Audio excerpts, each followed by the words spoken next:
Hello, everybody. I am welcoming back Peter Michaelson. Peter is a depth psychologist and therapist who has now written his ninth book. He and I had a great conversation last time, and when I realized he had a new book, I wanted to talk with him again. His new book is called Our Deadly Flaw: Healing the Inner Conflict that Cripples us and Subverts society. Our conversation last time was about overcoming self-doubt and self-sabotage. His new book goes in further about self-sabotage and how we use it to undermine ourselves, and in so doing, we undermine society. It always stuns me when I see people undermining the very thing they claim they want to have. And when I find that I'm doing it myself, it's even more stunning. So here's a chance for us to learn what causes us to do that and how we can stop undermining ourselves and contribute better to society for the good of all. Hello, everybody. I am beyond delighted to bring to you Peter Michaelson. Some of you may recall that I interviewed him before. We had a great discussion. You can find it in blog 73. And he talked about how to overcome self-doubt and self-sabotage. Okay, so Peter sent me his new book. I said, oh, wow, bring it on. Can we meet again? Can we do this again? Can we talk about your book? And he was gracious enough to say yes, and here we are.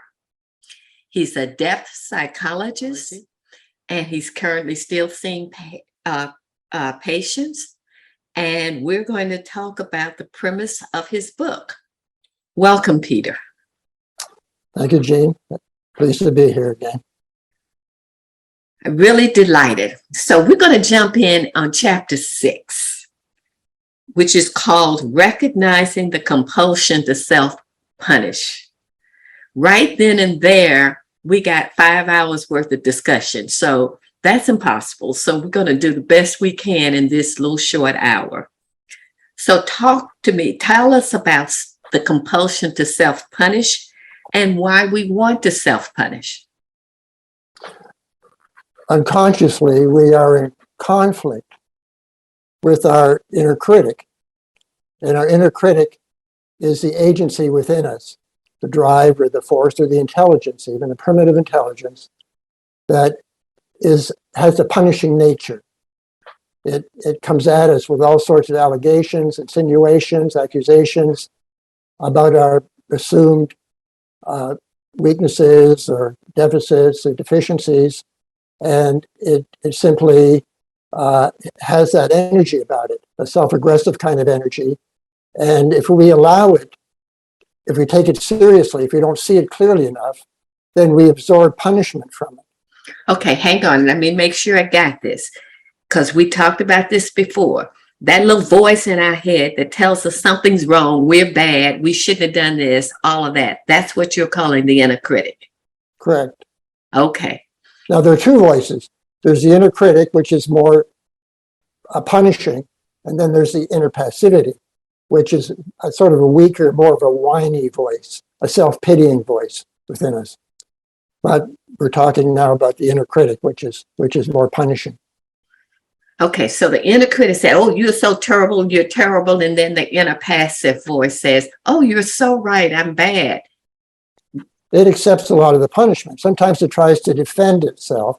We try to defend ourselves, but almost, or at least a large part of the time, we don't do well when we allow our inner passivity to represent us, because it's just a weaker part of us.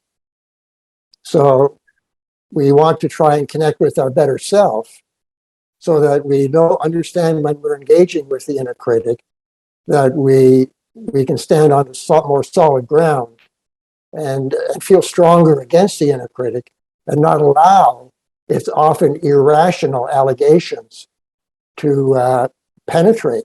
You know, we learn not to take it seriously, sort of in one ear and out the other. as we become more watchful and more skillful at deflecting the inner critic. Well, wait a minute. You seem to be implying that the inner critic is wrong about us. You said you called it irrational. If I've done something, or if I think I've done something, aren't I right? Shouldn't I feel bad? Shouldn't I be punished? Not necessarily. Sometimes, of course, we make mistakes and do things badly. But the inner critic is relentless. It'll punish us day after day, week after week, month after month, even year after year for something we did a long time ago that we might have forgiven ourselves for, that others might have forgiven us for. But the inner critic, if it sees a weakness there, if it feels it can penetrate with punishment, it will continue to do so, even something that happened way in the past. So sometimes the inner critic is on the mark, in terms of recognizing that we need to acknowledge some foolishness on our part, but oftentimes it's simply punishing. It's just simply that its nature to inflict that aggressive energy upon us. Okay, and so why do we accept that then?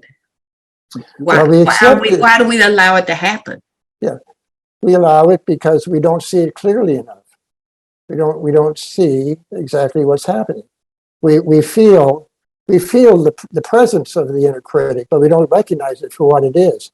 We just feel this rather vague sense of right and wrong. Did I do right? Did I do wrong? And we get kind of confused, typically, about more precisely what is going on within us.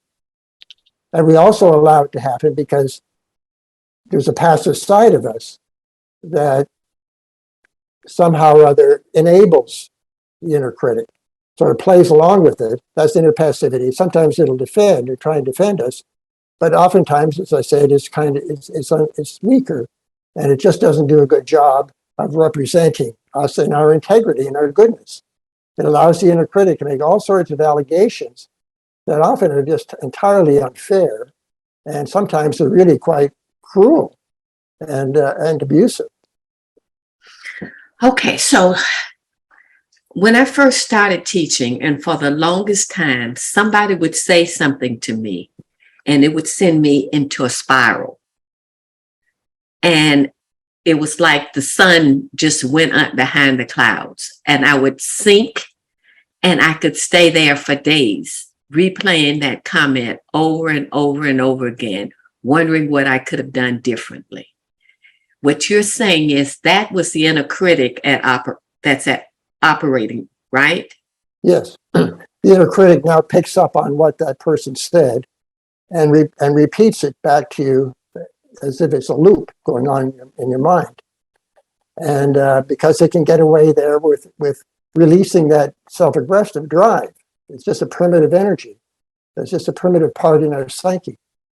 And so, it just goes over and over, runs like that inside us.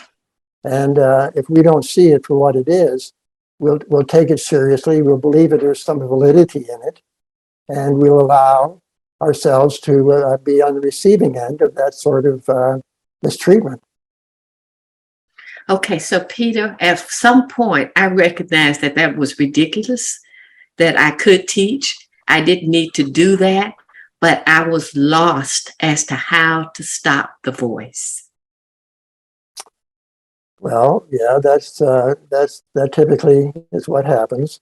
And it's simply because, once you see the dynamics, the inner dynamics more clearly, then you realize you have the capacity. You start to understand how you have the capacity to shut down the voice.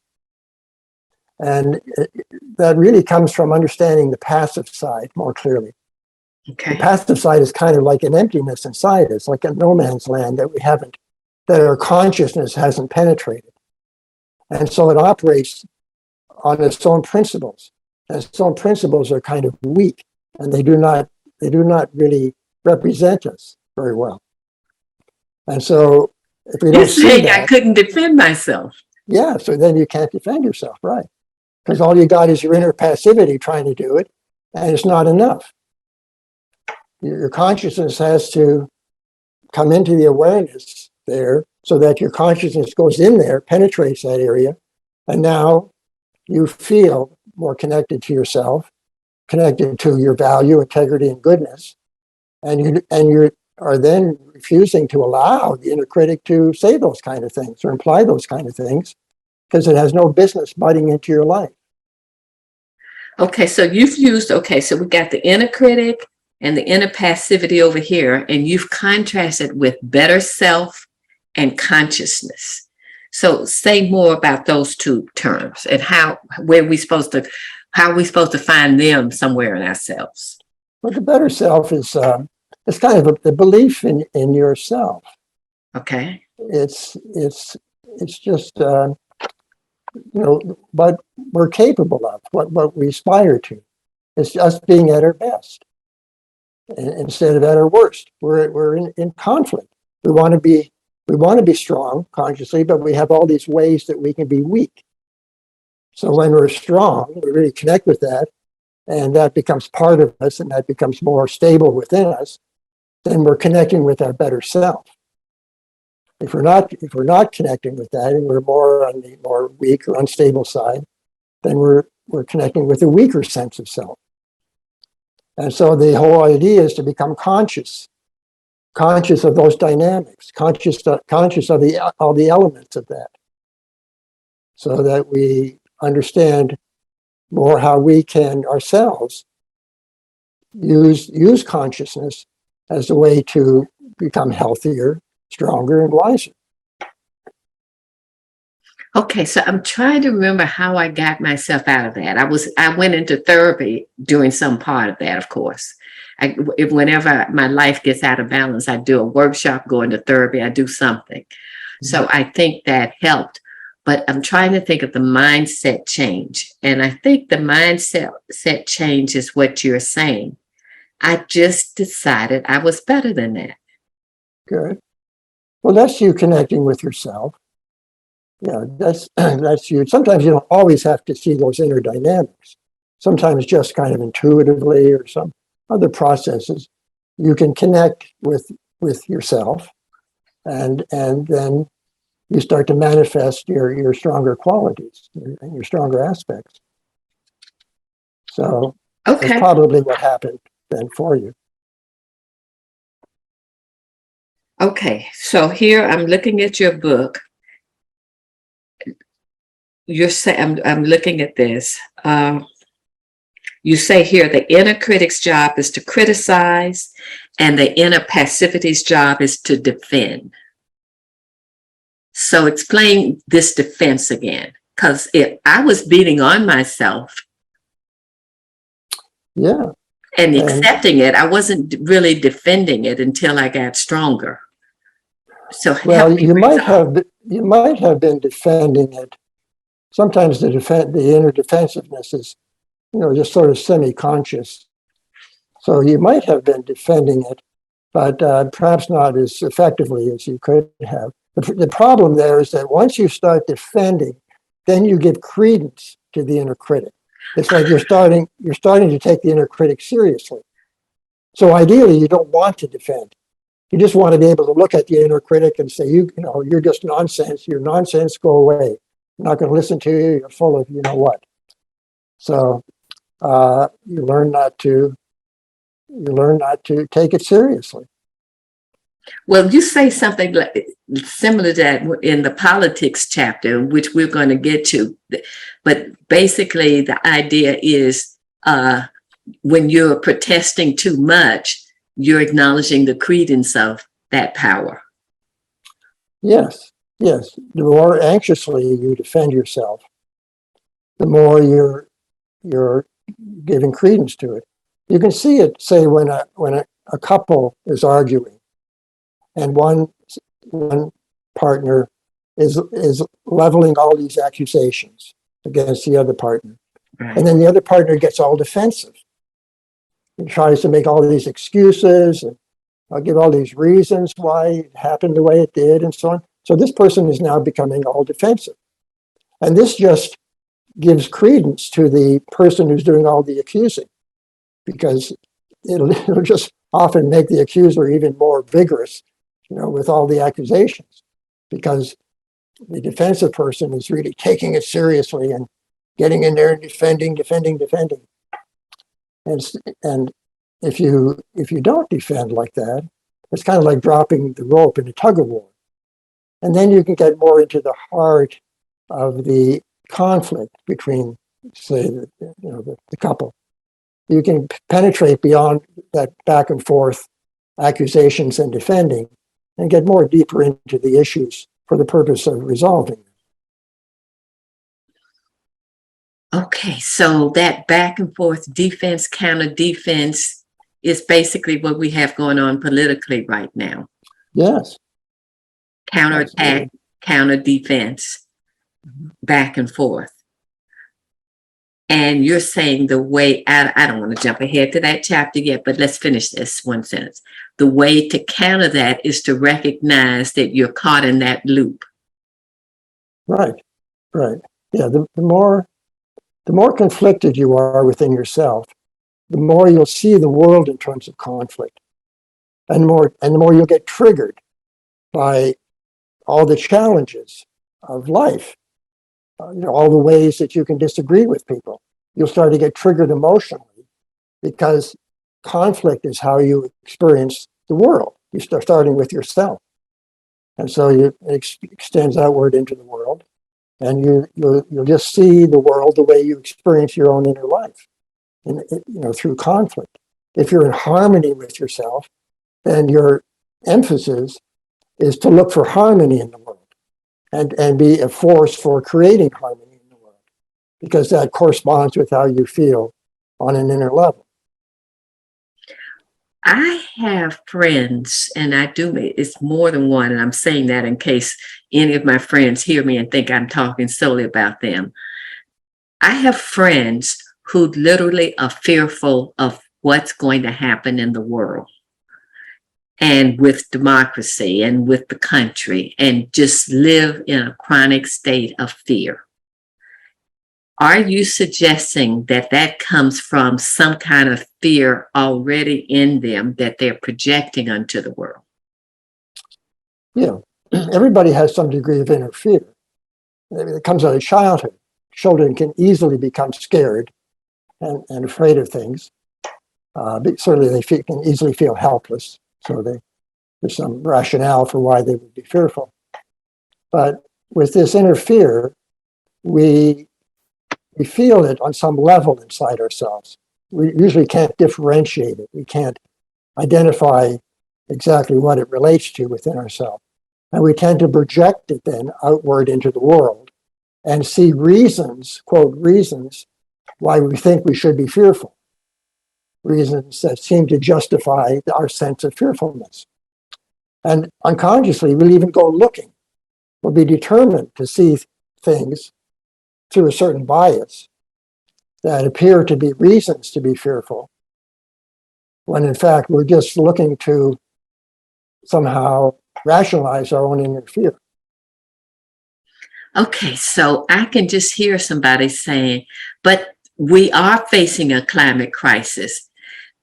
But democracy really is under threat. But dictatorship really is taking hold.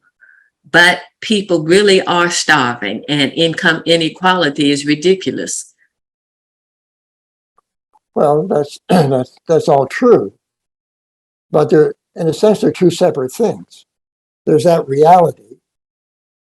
And the more passive we are and the more conflicted we are, the less able we'll be able to deal with that reality effectively, to bring reform. So the idea is, as we see that reality, we also want to be doing what we can to strengthen ourselves, partly because we don't want to live in fear, and we don't want to, be so fearful of what could be happening, because we have a choice. We can experience a lot more pleasure than displeasure. The more conscious we become. We still have to deal with all these challenges, but it doesn't have to be agonizing. It doesn't have to be so frightful.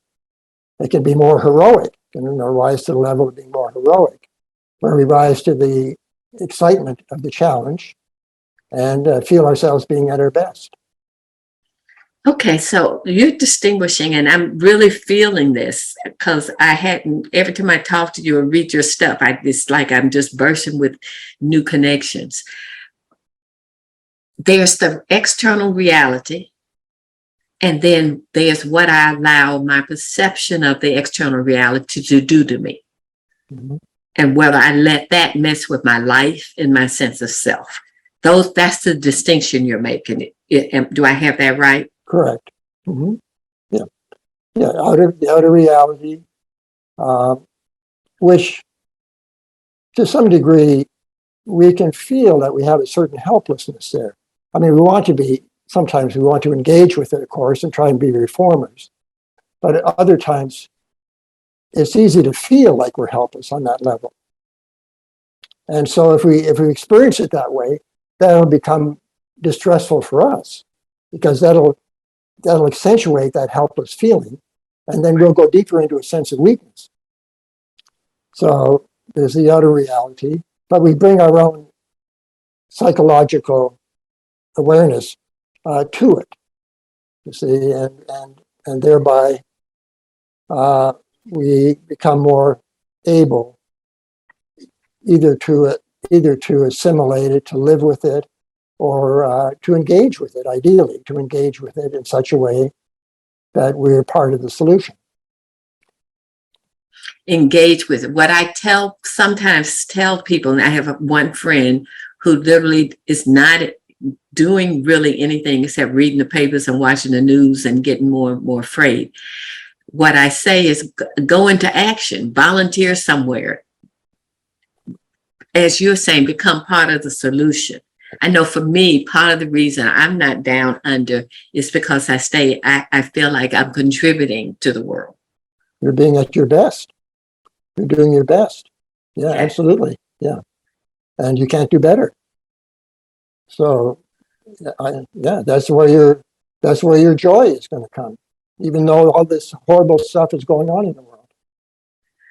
Okay, so I'm smiling. All these folks who say, but I can only do this a little bit, or I can only do that. You're saying do your best and you can't do more. Right. And the more you deal with the inner issues, the more you're looking inward as well as outward, the more you are doing your best, because you can't necessarily just deal with the outer without doing having some basis, some foundation within you from which to operate, some solid place where you are more confident that you represent what is true and real, that you'll be on the side of the angels rather than on the other side. Okay, so I want to move on to something. I want to add this. You said, if we can't feel our integrity, we can't protect or value it. Right. Right? That's connected to what we're just talking about, because part of doing your best is feeling integrity with yourself. Yeah, that's our better self. Once we get in touch with our better self, our best self, sometimes the true self, it's called, or the authentic self. Yeah, that's just marvelous. It's just all fabulous. It's wondrous, and it's all good. And that's integrity and truth and honesty and all those wonderful things are all part of that. Okay, so let's go to this.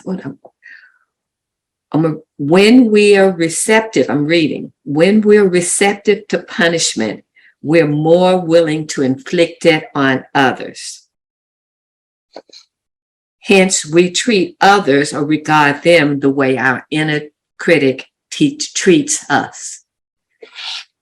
So this cycle we were talking about, how one group is disdainful of another group, and that group then reflects it back. And you're saying the inner critic is what's of both sides, is what's running the show. The inner critic, the inner critic is the main driver within us, but its enabler is inner passivity. So the relationship we have with ourselves is so much based on the degree to which we allow our inner critic to, to be so influential in how we feel about ourselves, and the degree to which we allow our inner passivity is an enabler of that, and allows and doesn't represent us, and allows all of that negative, aggressive energy to penetrate. So if that's happening within us, we can't feel our integrity, because our inner critic is always tearing down our integrity. It has no respect for our integrity. It just wants to tear us down. It's so primitive. It's just like a brute. I mean, if you go back in history, human history, there's so much brutality. It comes out of our history. We become more civilized and more refined, but we still have a brutal part in us, a primitive part that is ready to just be vicious against our integrity and tear it down. It's just such a narrow, negative energy drive that can be very vicious. And we project it onto others, is what I'm also hearing you say. When we feel that others are directing malice back at us, or have our worst interest at heart, or somehow enemies oppose us, then very much so, we're seeing them according to how we feel treated by our inner critic. So they become a stand-in sort of for the inner critic. We feel the malice coming from our inner critic, and so we're so prepared then to see it coming at us from all directions. Oh, wow. So we allow others to beat ourselves up if we're used to beating our own selves up. Yeah. Others to oppose us, and then to feel like we have to dig in our heels and somehow resist them, or oppose them, or fight them. It just becomes a primitive way of feeling that we're compelled to relate to them. Okay, so I want to move into something that's controversial. I'm not sure how I feel about it. You said we're responsible when we uncover our unconsciousness, our conscious willingness to experience self-punishment. Here I'm reading. A good example is the unconscious willingness of multitudes of people to live with the sense of being maliciously oppressed by others when their misery is mostly the result of inner conflicts, self-expression. So I listen to that and I think, if I'm a person in Ukraine, for an example, and I'm watching the buildings being torn around me, is my misery really the result of my inner critic's self-oppression? Well, again, there are two different things. That is a real horrible oppression, being attacked by Russia, being invaded, and treated so badly. That obviously is very oppressive and unjust. So that would be in its own category of oppression and injustice. The other the psychological area here is more about how in more normal circumstances, everyday life, people can feel oppressed, by things. Now, sort of the racism is another example of a legit, real oppression, obviously. But the person who is on the receiving end of racism can still feel strong within themselves, of course, and mitigate the effect of that oppression by becoming stronger and stronger within themselves, and more capable of thriving because they become stronger within themselves. So there's there's two aspects of it. Yeah, I don't remember when racist comments stopped feeling personal with me, but they did. It just stopped. It became all about that other person's lack of awareness, lack of their ignorance, their own misery. Good. But at some point, it just became, I saw very clearly that comment, that insult, that rolling of the eyes, all of that was not about me. Absolutely. Yeah. You're saying that so clearly. I've told that to other people, and they said, well, you just don't know what it is.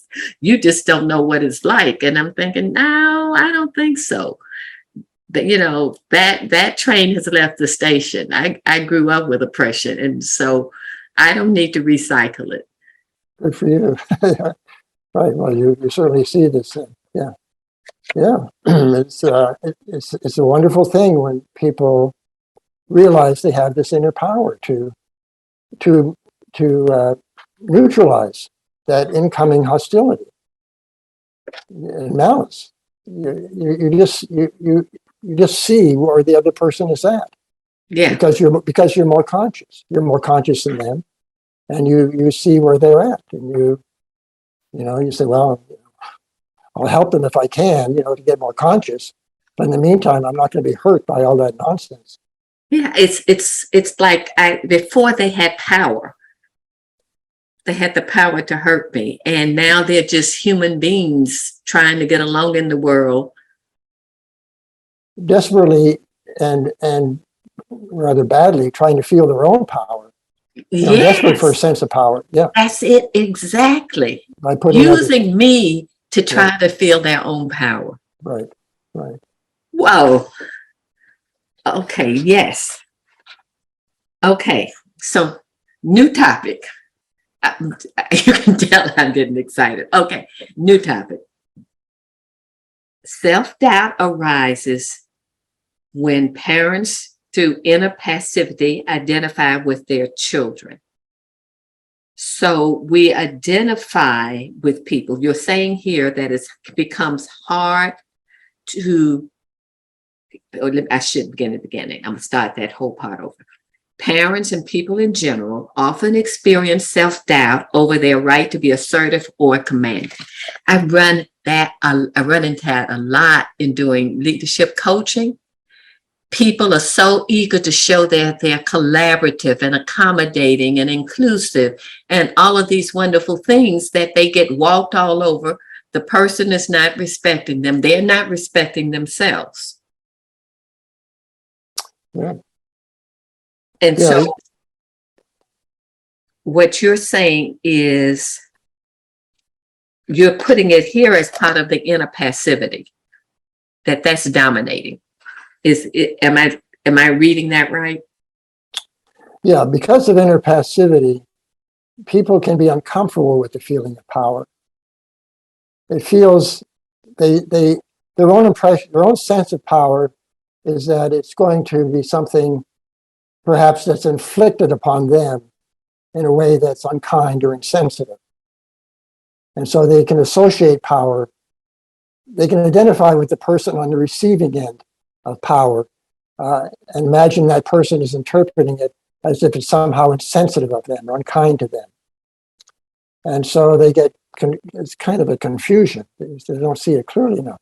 And their own passivity blocks them from being more comfortable with feeling power and trusting themselves to use the power wisely, to use it benevolently, and to guide people, to teach people, to guide them and to raise them up to higher levels, because it's an effort to infuse them with power, make them more comfortable with it. Exactly. I was saying this yesterday to someone who says, well, I don't want to be mean and sound like I'm being critical. I said, you are being critical. This is not right. This person needs to know better. Your job is to help them know better and do better. They want to do better. And as you put it, raise them up. Don't let them sit around all misguided. I tell people when I do workshops, I say, embarrass me publicly. If I mess up, embarrass me. Don't let me walk around. Everybody goes off and talks about me behind my back saying how I messed up on this. Embarrass me. Give me a chance to make it right. That's commendable of you. That means you're not afraid of anything, any critical remarks, whatever, that you can handle it, that you'll deal with it, you won't get triggered by it. So that's inner strength. Yeah, better that than be parading around in total obliviousness and ignorance, not knowing that everybody's looking at me saying, oh, she shouldn't have done that. And everybody knows it but me. Again, we have allowed the weak to be exploited, the rich to be exalted, and the earth to be blighted. Many on the left think capitalism is the problem. But this financial economic system is itself largely governed by the quality of our individual and collective maturity and wisdom. You got to translate that, because a lot of people are not going to see any connection between who I am and an oppressive economic system. Well, it's a little tricky, talking too much about it. Capitalism is a pretty complex affair. Right now, I can sense sometimes that capitalism is like a system that's driving us to the brink, in terms of environmental degradation, and the way people latch onto it in a primitive, self-serving way brings out the worst aspects of it. And, it means that it has no consciousness. It just operates according to the lowest common denominator, which is people striving selfishly to benefit from it. So in that regard, it's certainly valid to be critical of it.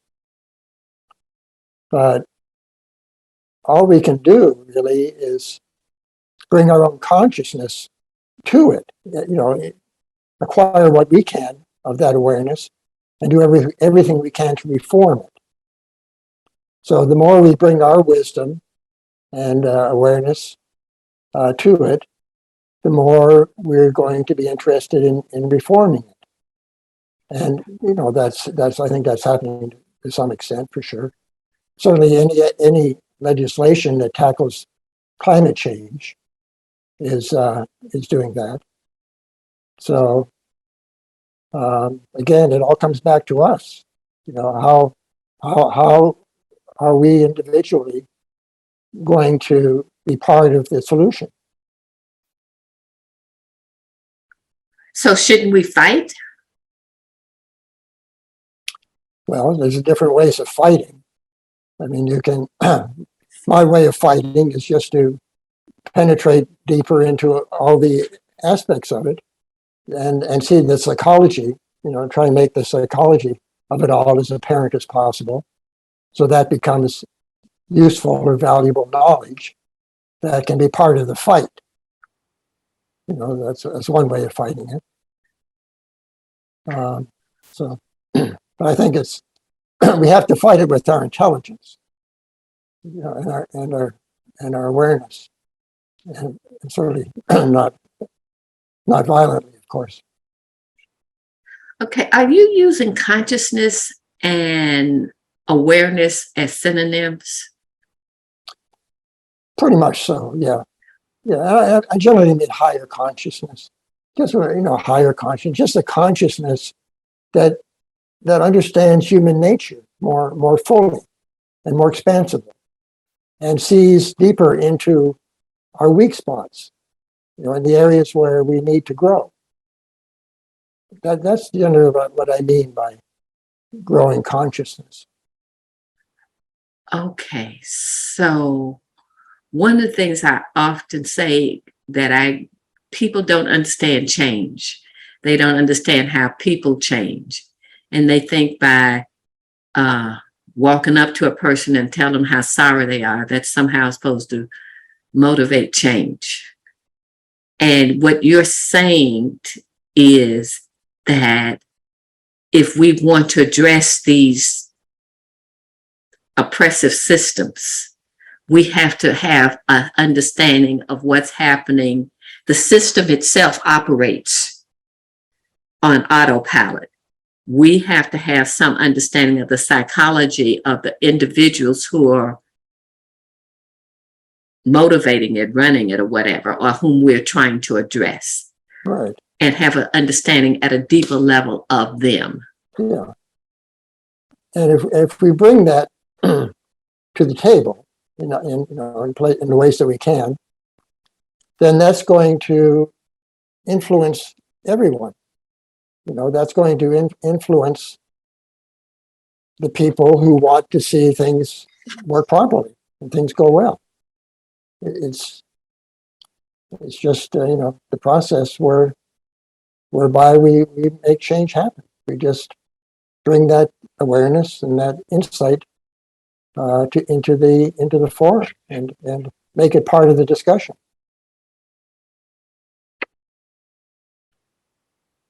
Can you give an example of that? Well,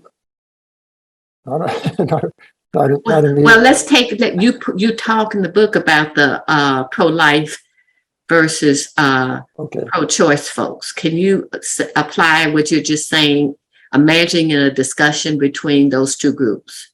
Two people in each group, one person in each group. Okay. Well, the first thing there is for the two people to try to feel like they have some respect for each other and that they appreciate each other as fellow human beings trying to figure things out and feel like they can connect on that level, for starters. And that can be challenging for some people. They can't necessarily easily do that. If they're too self-centered or they're too protecting their belief system because they're afraid if their belief system crumbles, they won't even know who they are. So the first thing to do is try to connect on that level and appreciate each other that way. And then just gently start having a discussion. This is how I see it. This is how you see it. And then bring up all your different arguments and ways of seeing it. So what would be the point of that? Nobody's going to change. People say to me all the time, why should I talk with that person? They're not going to change their mind. Well, they might not change their mind, but they might open their heart a little bit. So there can be a softer sense of each, rather than a more conflicted or hard-nosed sense of each other. There can be, it can soften the dialogue and start to soften, so that there's more capacity then to care for the other person, care for the well-being of the other person, and conceivably even have more compassion for them and their point of view and so on, and be interested in finding common ground. There's certainly likelihood once you start to feel more open towards the other person, there's likelihood of finding at least some little common ground somewhere. And then that can grow, be expanded. And it's just a process, that opens up in that way. Okay, so let's up the ante. Literally this week, a friend of mine asked me, would I be willing to talk with someone from KKK, the Ku Klux Klan? I said, absolutely. Why you even asked me that? And she said, under no conditions would I want to talk to them. And I said, why not? And she said, why would I want to talk to them? Why would I want, her exact words as I recall it, I'm not interested in talking to anyone who wants to kill me. Well, in that experience of talking to that person, even if that person remains hostile towards you, you can still feel a great satisfaction in bringing your best forward and representing everything that's great about you, your integrity, your dignity, your knowledge, your humanity.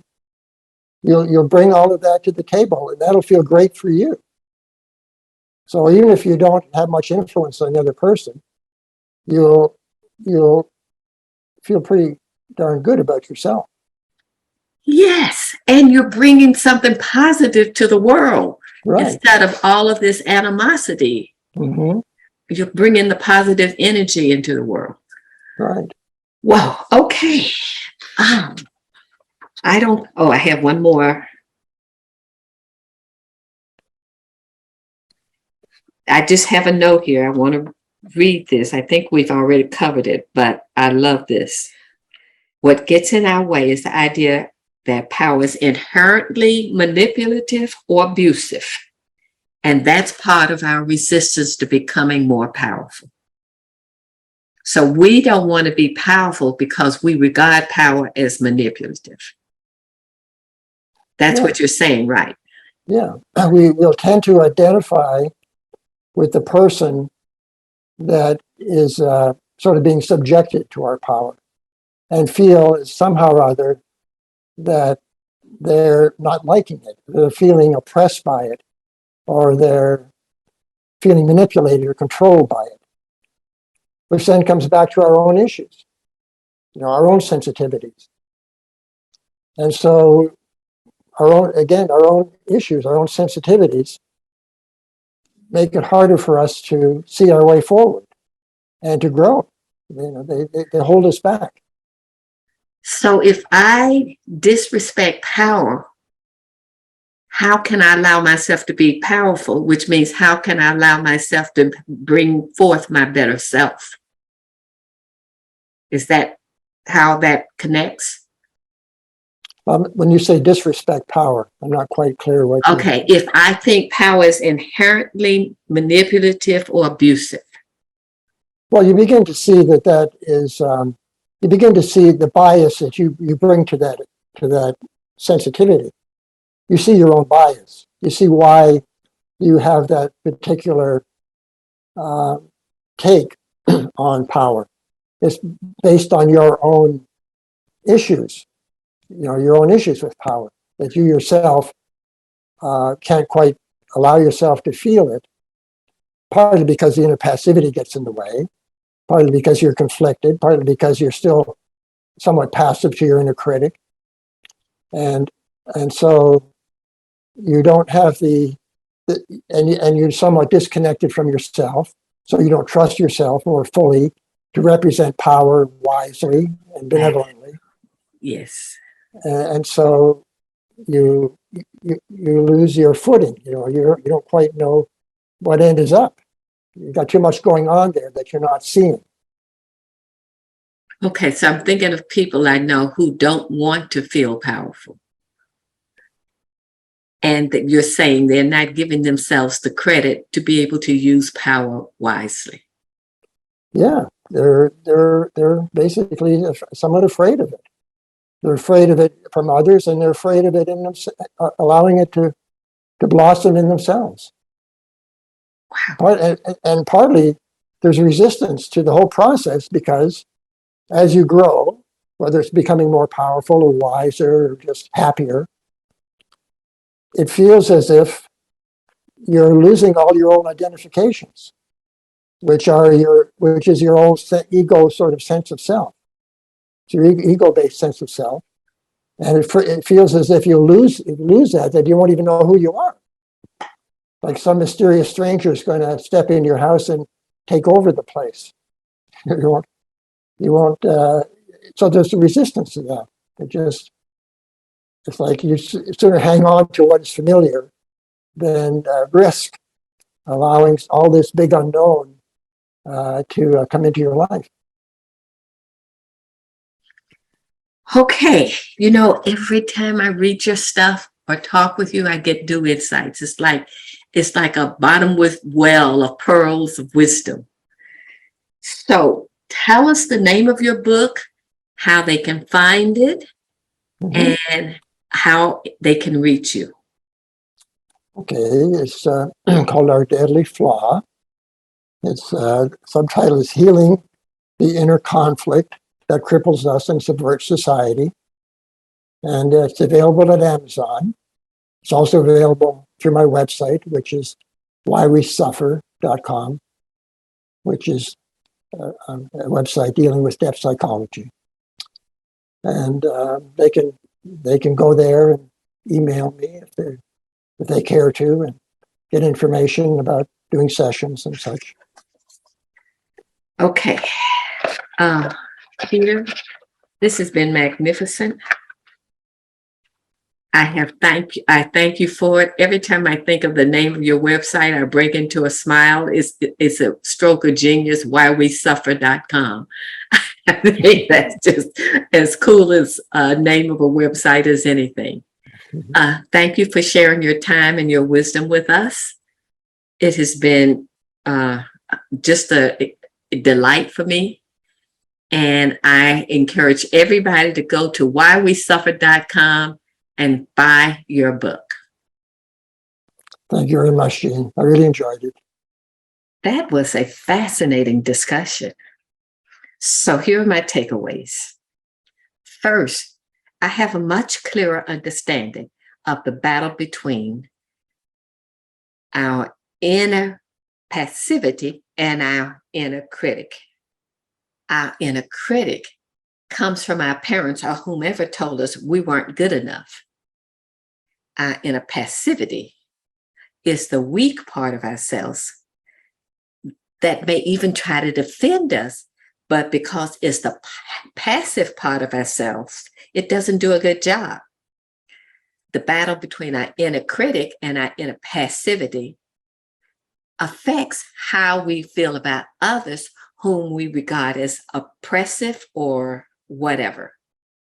If we're already beating on ourselves, telling ourselves we are not worthy or we should feel ashamed, then when someone comes along saying the same thing, we're already primed to believe it. We may try to defend ourselves or counterattack, which then causes them to counterattack us. So then we're locked in the battle of attack, counterattack, defense, counter defense. And that keeps us all stuck. The second takeaway has to do with how to regard bad things happening in the world. Peter says, the more conflicted you are within yourself, the more you will see the world in conflict, and the more you will get triggered by all the challenges of life. The question is, what do we do about ourselves or think about ourselves in the face of that reality? The key is that if we don't want that oppressive reality to keep us down, or that oppressive person's words to take to heart, then we have to realize those words are not about ourselves. Those words are about that person and their reality.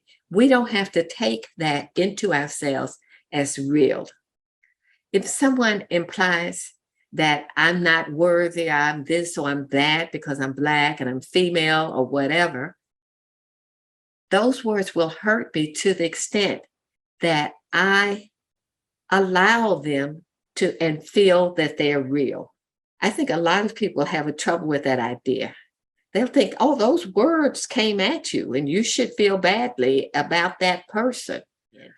Peter says we bring ourselves up.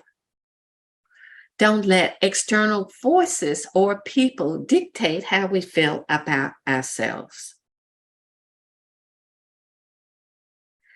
And look deeply to see, why are these words wounding us anyway? What are these words tapping and leading us to believe about ourselves? Why are we vulnerable to those words? The last takeaway was Peter's response when I told him that some people don't want to talk to people they regard as oppressive or whatever, because I can't change that person's minds. And you hear that. I can't talk to that person because I can't change their minds. A friend of mine said she would not talk to the member of the KKK because she can't change their minds and they want to kill her, so why bother? Peter's response was breathtaking. He said, you may not be able to open their minds, but maybe you can open their hearts. And he's right, because I've seen it happen. I've seen people stay stuck in a position and their hearts open. I know it's possible. That's it. Thanks for listening. Let's commit to being willing to open hearts, including our own. If you want the opportunity to discuss this blog or others, consider joining Pathfinders. You can find out how to do so on our website.